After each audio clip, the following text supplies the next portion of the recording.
Ayun, magandang araw mga ka-farmers. Ngayong araw ay ililipat na natin ang ating tanim na talong. So ayan, kinuha na natin sa kanyang mula sa seed house, no. Ayan yung ating mga talong, malalaki na. So yung iba ay yung mga ugat niya ay tumusok na, no. Lumampas na sa lalagyan. Tumabas na yung kanyang mga ugat. Kaya kailangan na talaga nating ilipat. At dito natin na nilagay, no, sa area na to. So ang gagawin natin dyan ay bubungkal tayo gamit ang bara. Ayan yung ating ginagamit na pambungkal, no, para maglagay tayo ng butas. At dyan natin itatanim yung ating mga talong. Yung bawat talong, no, ay may distansya na kalahating metro yung ginawa natin na distansya.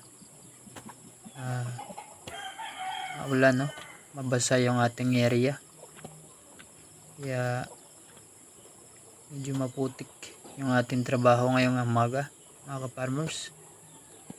Ayan, pagkatapos nating ilagay yung ating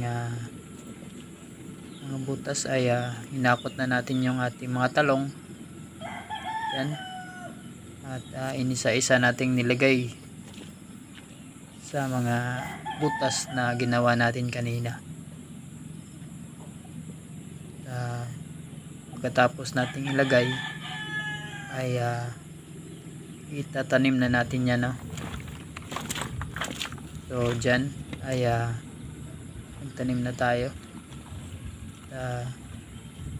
Ilakihan natin yung butas. At medyo may tubig pa yung lupa, no, sa ilalim. Kaya ang ginawa ko ay hinukayan ko para yung tubig ay milalim.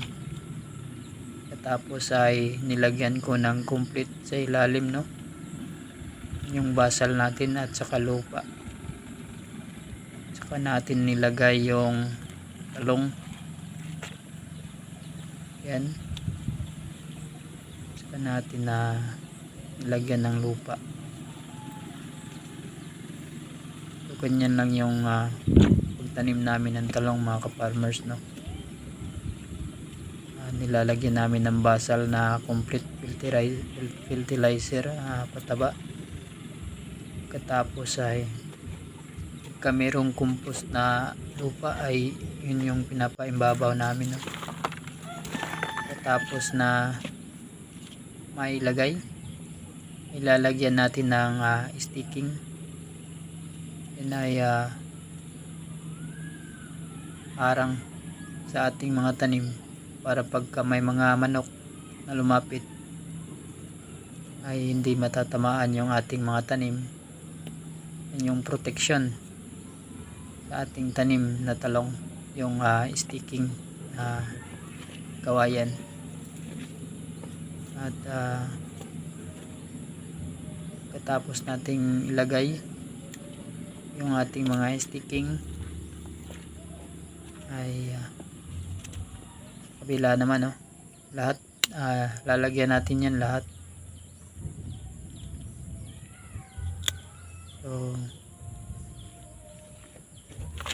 yan lang yung pagtatanim mga farmers, no, ng talong.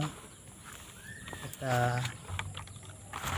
maraming salamat sa panonood, and thank you so much for watching. Goodbye. Ayan na siya mga ka-farmers, ganyan na yung itsura.